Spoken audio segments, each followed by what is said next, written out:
प्यारे बच्चे हैं, आप कैसे हैं? मैं अच्छा हूं और उम्मीद करता हूं कि आप भी अच्छे होंगे।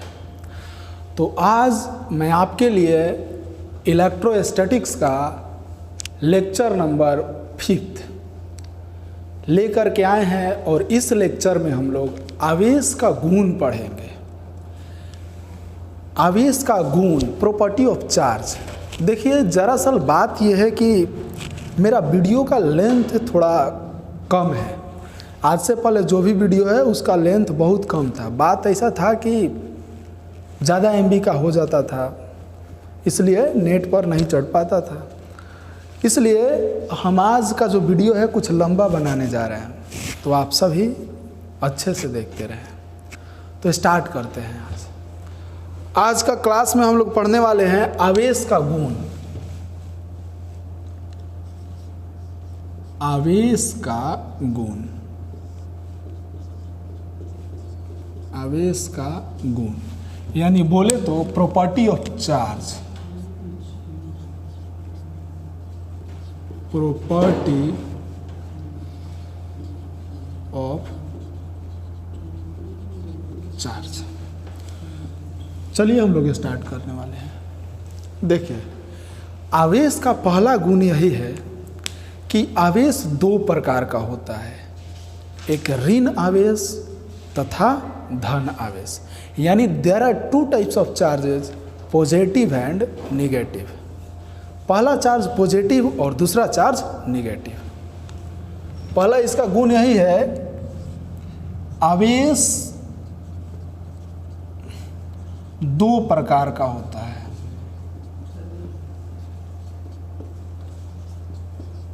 आवेश दो प्रकार का होता है, ऋणावेश तथा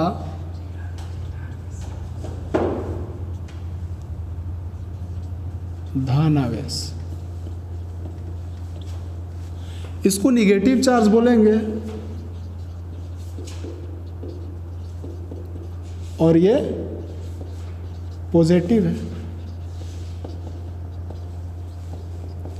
देखिए, दरअसल बात यहाँ पर यह है कि हम टीचर्स आपको ये बता देते हैं कि आवेश दो प्रकार का होता है, एक ऋण आवेश और एक धन आवेश। लेकिन ये आवेश दो ही प्रकार का क्यों होता है, ऋण और धन, इसका कौन नाम दिया, ये डिटेल में कोई टीचर आपको नहीं बता पाता है। सोचते हैं टीचर को कि क्या जरूरी है, लेकिन ये चीज़ जानना ज़रूरी है। तो आइए मैं आपको ले करके चलता हूँ इसके पीछे के हिस्ट्री पर। इसके पीछे जो हिस्ट्री है मैं उसको एक स्टोरी के तौर पर आपके सामने समझाने का कोशिश करता हूँ। देखिए, बात है 1750 का, 1750 का। बेंजामिन फ्रैंकलिन नाम का एक साइंटिस्ट थे, अमेरिकन साइंटिस्ट थे। उनका नाम आप लोग शायद सुने होंगे, 8th-9th में उनका नाम अच्छे से जानने को मिलता है। तो बेंजामिन फ्रैंकलिन अपने लेबोरेटरी में एक्सपेरिमेंट कर रहे थे। वो क्या एक्सपेरिमेंट कर रहे थे वही मैं आपको एक स्टोरी के तौर पर बताना चाहता हूँ। देखिए, बेंजामिन फ्रैंकलिन एक सिल्क का शर्ट पहने थे। सिल्क का शर्ट मेरे पिताजी पहनते हैं, आज भी पहनते हैं, आपके पिताजी भी पहनते होंगे अगर वो कुछ पहले ज़माने के लोग होंगे तो बेंजामिन फ्रैंकलिन साहब सिल्क का शर्ट पहने हुए थे और वो 2 रड लिए थे हाथ में, अपना 2 रड ले करके और चीज़ों को सोच रहे थे। जैसे कि आपको दिखाने के लिए मेरे पास तो है नहीं, ये चीज़ें नहीं है, लेकिन फिर भी कोशिश करता हूँ कि आप बेटर से बेटर चीज़ों को समझें। तो मैं यहाँ पर 2 रड लेता हूँ। एक देखिए, एक मार्कर को रड बनाता हूँ और एक इसको। उन्होंने 2 रड लिया हुआ था अपने हाथ में। एक ग्लास रड लिया था, शीशा का रड लिया था, और एक हाथ में एबोनाइट का रड था। एबोनाइट, ये देखिए, आप इस चीज़ों को समझ रहे होंगे। एबोनाइट का रड था। ये एक रबड़ टाइप सा रड होता है, रबड़ का जैसा बिहेव करता है। जनरली इसको इलेक्ट्रोस्टैटिक्स में एक्सपेरिमेंट के लिए हम लोग यूज़ करते हैं। चार्ज ऊर्ज से संबंधित एक्सपेरिमेंट करना होता है तो इस तरह के रड का यूज़ करते हैं। तो बेंजामिन फ्रैंकलिन साहब 2 रड लिए, एक सिल्क का रड लिए थे और एक एवोनाइट का रड लिए थे और अपने शर्ट पर रगड़ रहे थे। सिल्क के शर्ट पर ये शीशे के ग्लास को रगड़ रहे थे और कुछ सोच रहे थे। अचानक उनके लेबोरेटरी में एक बिल्ली आ गई। तो उन्होंने क्या किया कि इस एबोनाइट के रड से बिल्ली को मारा। जैसे ही बिल्ली को मारा तो भाग गया और उन्होंने सोचा कि ये दोनों रड को अब ले जाकर रख दे। तो रड को ले जाकर रखने जा रहे थे तो ये दोनों रड आपस में चपक गया। और वो सोचने लगे इस बात पर। साइंटिस्ट थे, थोड़ी थोड़ी छोटी छोटी बातों पर वो सोचने लगे। मैं आपको भी बोलता हूँ कि आप अपना थिंकिंग एबिलिटी बनाइए। आप फिजिक्स अच्छा से जानना चाहते हैं तो आपका मकसद यही होना है कि आपको फ्यूचर में चल कर साइंटिस्ट बनना है। मेरा इच्छा यही रहता है कि मैं किसी भी स्टूडेंट को पढ़ाऊँ तो आप आगे चल कर के साइंटिस्ट बने। अंदर से, दिल से मेरा इच्छा यही रहता है। क्योंकि लास्ट में ये जब मोदी जी कल आए थे तो उन्होंने ये बात बोला था कि मैं देश के सभी युवा साइंटिस्ट से प्रार्थना करता हूँ कि वो कोरोना वायरस जैसे वैक्सीन बनाने के लिए मदद करें। आप सोच रहे हैं ना साइंटिस्ट का कितना बड़ा इस देश को चलाने या पूरा दुनिया को समझने में योगदान है। तो मेरा इच्छा यही रहता है कि आप आगे चल के चीज़ों को, छोटी छोटी चीज़ों को बारीकी से समझे और आगे चलकर आप भी साइंटिस्ट बने। ठीक है। तो उन्होंने 2 रड लिया, सिल्क का लेकर के रगड़ रहे थे और इस एबोनाइट के रड से बिल्ली को मारा और दोनों रड को ले गए तो दोनों रड चपक गया। अब ये चीज़ इनको सोने नहीं दे रहा था कि ये चीज़ें कैसे चपक गई। इस एक्सपेरिमेंट को फिर वो बैठ के स्थिर से और समझने का कोशिश किए।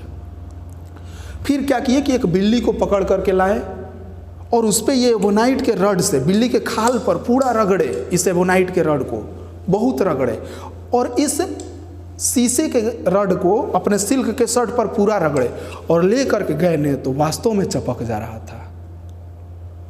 अब वो नया तरीका से एक्सपेरिमेंट किए। वो क्या किए कि 2 शीशे का रड ले आए, 2 ग्लास रड लेके आए। जैसे कि मान लीजिए ये दोनों मार्कर मेरा ग्लास रड है। ये दोनों ग्लास रड को ले आए और अपने सिल्क के शर्ट पर ऐसे ऐसे रगड़े बहुत ज़्यादा। और फिर ये दोनों ग्लास रड को लेकर गए तो देखे कि ये दोनों ग्लास रड दूर भाग गया, रिपेल कर गया, प्रतिकर्षित कर गया। इसका मतलब कि जैसे ही इस दोनों ग्लास रड को सिल्क के शर्ट पर रगड़ रहे हैं तो दोनों आवेशित हो जा रहे हैं। चूंकि दोनों ग्लास का रड है इसलिए दोनों पर एक जैसा आवेश आ जा रहा है। और जो आवेश ग्लास रड को सिल्क के शर्ट पर रगड़ने के कारण आया उसको बेंजामिन फ्रैंकलिन साहब ने धन आवेश नाम दिया। धन आवेश नाम दिया। वह शीशे के ग्लास को सिल्क के शर्ट पर रगड़ने पर जो आवेश आया उसको नाम दिए धन आवेश। और फिर क्या किए कि 2 एबोनाइट को रड लाए, 2 एबोनाइट का रड लाए। जैसे मान लीजिए यही एबोनाइट का रड है और इस दोनों रड को बिल्ली के खाल पर रगड़ करके लाए तो ये दोनों रड भी एक दूसरे से दूर भागने लगा। तो वहाँ से उन्होंने यही बात कहा कि बिल्ली के खाल पर एबोनाइट रड को रगड़ने पर एबोनाइट रड पर जो चार्ज आ रही है उसको हम ऋण आवेश कहेंगे, निगेटिव चार्ज बोलेंगे। और वहीं से उन्होंने बताया कि आवेश 2 प्रकार का होता है, एक ऋण आवेश और एक धन आवेश। एग्जाम में ये बात आता है कि ऋण आवेश हम अभी देखे थे कल या परसों एयरफोर्स का जब हम बुक देख रहे थे तो उसमें आया था कि ऋण आवेश तथा धन आवेश के बारे में कौन बताया। तो आप सब लोग कुलम्ब मारोगे, मैं यही जानता हूँ कि आप सब लोग कुलम्ब मारोगे, लेकिन नहीं, बेंजामिन फ्रैंकलिन साहब। ठीक है। तो सिल्क के शर्ट पर जो ग्लास रड को रगड़े तो ग्लास रड पर जो आवेश आया उसको धन आवेश, और बिल्ली के खाल पर जो एबोनाइट के रड रगड़े एबोनाइट पर जो आवेश आया वो ऋण आवेश। तो आवेश दो प्रकार का होता है, ऋण आवेश तथा धन आवेश। उम्मीद है आप अच्छे से समझे होंगे। अब देखिए दूसरा पॉइंट ये है कि सजातीय आवेश प्रतिकर्षित करती हैं और विजातीय आवेश आकर्षित करते हैं। आप यहीं पर देखें कि दोनों एवेनाइट के रड दूर भाग रहे थे, क्योंकि दोनों एवेनाइट के रड पर सामान्य चार्ज था। दोनों शीशे का ग्लास दूर भाग रहा था, क्योंकि दोनों शीशे के ग्लास पर सेम चार्ज था। लेकिन शीशे का ग्लास और एवोनाइट का रड एक दूसरे को खींच रहे थे, दोनों पर अलग अलग चार्ज था, इसलिए खींच रहे थे, एक जैसा चार्ज था, दूर भगा रहे थे। तो यहाँ से दूसरा पॉइंट आता है कि सजातीय आवेश, एक प्रकार का आवेश, सेम टाइप ऑफ चार्ज, एक दूसरे को प्रतिकर्षित करते हैं और विजातीय आवेश आकर्षित करते हैं। तो पॉइंट नंबर सेकंड है सजातीय आवेश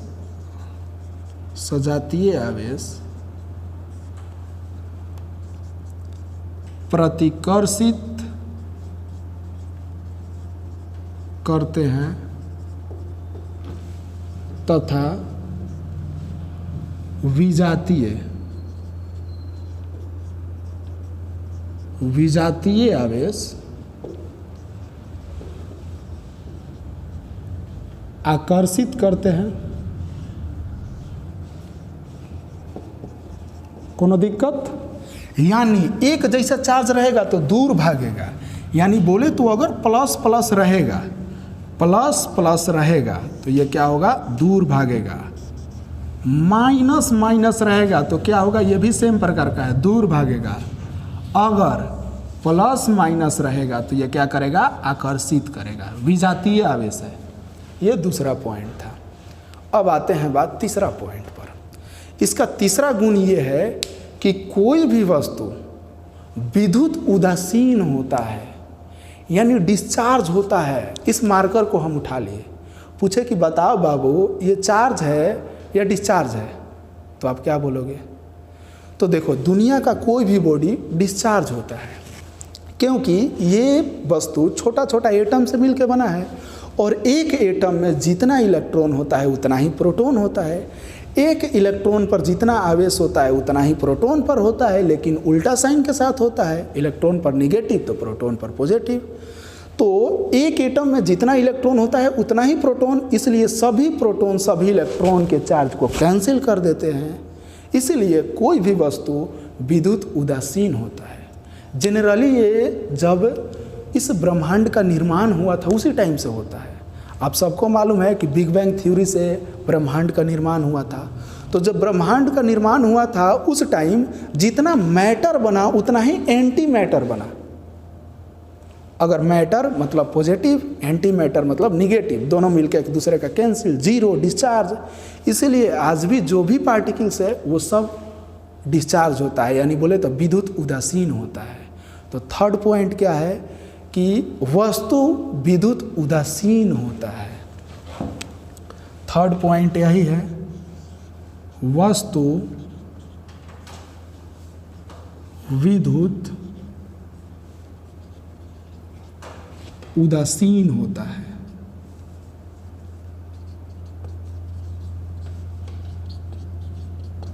ठीक है, कोई दिक्कत? कोई दिक्कत नहीं। ये 3 पॉइंट हो गया। अब जाते हैं हम लोग फोर्थ पॉइंट और फिफ्थ पॉइंट को समझने, जो कि बहुत ज़्यादा इम्पोर्टेंट है। ठीक है, तो हम लोग फोर्थ और फिफ्थ पॉइंट को समझने जा रहे हैं। तो मिटाते हैं हम इस चीज़ को, वीडियो पॉज करके आप चाहें तो लिख सकते हैं। देखिए कंप्लेन आ रहा था अक्सर, कि इंग्लिश मीडियम वाले स्टूडेंट, इंग्लिश मीडियम का स्टूडेंट लोगों का कंप्लेन आ रहा था कि सर आप हिंदी वाले को पढ़ा रहे हैं, इंग्लिश वाले को नहीं पढ़ा रहे हैं। तो मैं उनको बताना चाहता हूँ कि देखिए ये फिजिक्स है, मैं हिंदी बोलूँ या इंग्लिश बोलूँ, आप चीज़ों को कन्वर्ट कर ले। आप जब क्लास में आएंगे तो हिंदी वाले को हिंदी में, इंग्लिश वाले को इंग्लिश में हम पढ़ाया करेंगे, लिखवा देंगे। लेकिन आप यहाँ पर तो कंप्रोमाइज़ करें, जो भी डिफ़िकल्ट वर्ड है हम तो हिंदी और इंग्लिश दोनों में कन्वर्ट कर दे रहे हैं, बोल भी रहे हैं हिंदी और इंग्लिश दोनों में वर्ड को यूज़ कर रहे हैं, तो आप चीज़ों को आसानी से समझ जाएंगे। आप थोड़ा बहुत कंप्रोमाइज़ कीजिए जब तक लॉकडाउन है। ठीक है, तो चलते हैं, हम आगे चलते हैं। देखिए पॉइंट नंबर 4 आपका क्या है। 4 नंबर पॉइंट बोलता है कि चीजों को ध्यान से सुनिएगा। निकाय में कुल आवेश संरक्षित होता है। निकाय में कुल आवेश संरक्षित होता है। आपका 4th पॉइंट है, निकाय का कुल आवेश संरक्षित होता है। आप इस चीज़ों को पहले सुनिए थोड़ा सा, और इसको हम लंबा खींचते हैं। निकाय में कुल आवेश संरक्षित होता है, इसका अर्थ यह है कि आवेश को आप न तो बना सकते हैं और न ही नष्ट कर सकते हैं। यानी किसी भी निकाय में, सिस्टम में जितना आवेश है उन सभी आवेश को हम ऐड करेंगे तो हमेशा नियत ही रहेगा। जैसे कि आपको हम एक एग्जाम्पल के तौर पर समझाते हैं। मान लीजिए कि ये कोई निकाय है, ये कोई सिस्टम है, और इस सिस्टम में 2 चार्ज्ड बॉडी हैं, आवेशित वस्तु है। एक ये आवेशित वस्तु है जो 30 कूलम्ब चार्ज है, और एक ये आवेशित वस्तु है जो 20 कूलम्ब चार्ज है। ये एक सिस्टम है, निकाय है, और निकाय के अंदर 2 वस्तु हैं, चार्ज है। अभी आप बताइए कि इस निकाय का कुल आवेश कितना है। तो इस निकाय का कुल आवेश 30 कूलम्ब प्लस 20 कूलम्ब है, यानी बोले तो 50 कूलम्ब। इस निकाय का अभी कुल आवेश 50 कूलम्ब है। अब देखिए, अब हम करते क्या है कि इस दोनों बॉडी के बीच एक तार से जोड़ दिए, तो क्या होगा भाई, जिस बॉडी में ज़्यादा आवेश है उधर से आवेश निकलना शुरू करेगा और इस बॉडी के अंदर आएगा। अब 30 कूलम्ब आवेशित वस्तु से आवेश निकलना प्रारंभ करेगा और 20 कूलम्ब की ओर आएगा, और ये तब तक आएगा जब तक कि दोनों वस्तु पर आवेश का मात्रा बराबर ना हो जाए। तो बताइए, ये इधर से निकलना आवेश शुरू करेगा, जब इधर से निकल के चलेगा इधर की ओर, तो ये 30 से 29 होगा, तो ये 20 से 21, ये 28 होगा, तो ये 22 होगा। इस तरह से ये बढ़ेगा और ये घटेगा, और फिर क्या हो जाएगा, ये 25 कूलम्ब का हो जाएगा और ये भी 25 कूलम्ब का।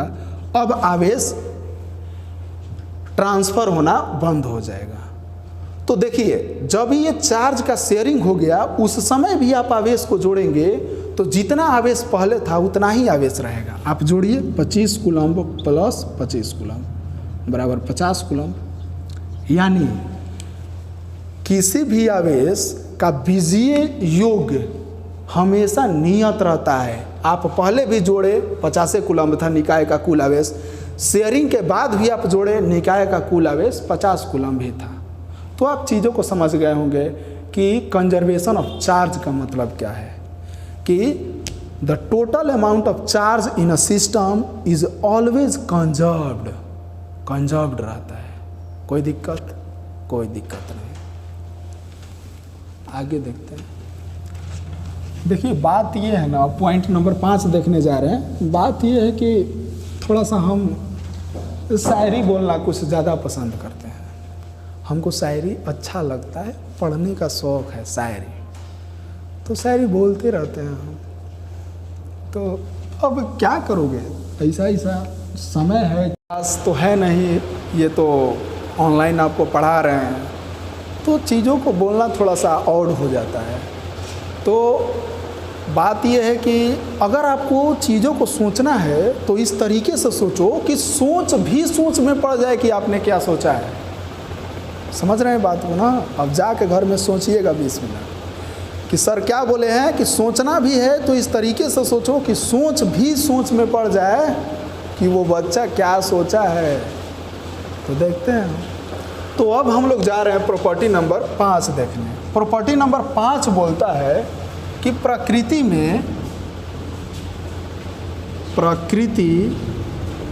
में आवेश आवेश क्वांटीकरण होता है,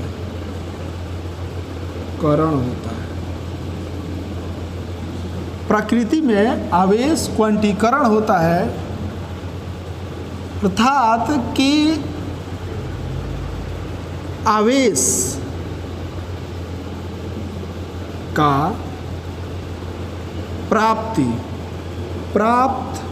या नुकसान हमेशा Q बराबर प्लस माइनस एनी के रूप में होता है, जहां n क्या है, n पूर्ण पूर्णांक होता है, पूर्ण पूर्णांक होता है। अब इस बात को समझेंगे, यानी n जो है हमेशा 1 2 3 4 डॉट डॉट डॉट ऐसे होगा, ये कभी भी 0.1 0.2 या बोले तो कुछ भी पॉइंट में नहीं हो सकता है, ये नहीं हो सकता है। अब इस चीज़ों को हमको बड़ी बारीकी से समझना है। हम क्या लिखे हैं, आप इस चीज़ों को सोचें। प्रकृति में आवेश क्वांटीकरण होता है, यानी आवेश का प्राप्त या नुकसान हमेशा Q is equal two plus minus any के रूप में होता है, जहां n पूर्ण पूर्णांक होता है। n बराबर 1 2 3 4 हो सकता है, लेकिन पॉइंट में नहीं हो सकता है। आइए इस चीज़ों को समझते हैं। चलिए भाई, बिना समझने वाले तो हम लोग हैं नहीं। देखिए क्या बोलता है आप सबको मालूम है कि ये बॉडी डिस्चार्ज है। अगर हमको चार्ज करना है तो इस बॉडी से इलेक्ट्रॉन निकालना पड़ेगा या इस बॉडी में इलेक्ट्रॉन डालना पड़ेगा। सिंपल सी बात है। अगर हमको इस बॉडी को चार्ज करना है तो इस बॉडी से इलेक्ट्रॉन निकालना पड़ेगा या इस बॉडी में इलेक्ट्रॉन डालना पड़ेगा। तो देखिए, तो जब हम लोग बॉडी से इलेक्ट्रॉन निकालते हैं या जब हम इस बॉडी के अंदर इलेक्ट्रॉन डालते हैं, तो ये हमेशा Q बराबर प्लस माइनस एनी फार्मूला से जाता और आता है। यहाँ n तो इलेक्ट्रॉन का संख्या है, तो ये इलेक्ट्रॉन का संख्या हमेशा पूर्ण पूर्णांक होता है। अर्थात जब भी बॉडी में जाएगा तो 1 इलेक्ट्रॉन जाएगा, 2 इलेक्ट्रॉन जाएगा, 3 इलेक्ट्रॉन जाएगा, 4 इलेक्ट्रॉन जाएगा, कभी भी आधा इलेक्ट्रॉन नहीं जाएगा, 0.5 इलेक्ट्रॉन नहीं जाएगा, 2.2 इलेक्ट्रॉन नहीं जाएगा, 3.4 इलेक्ट्रॉन नहीं जाएगा।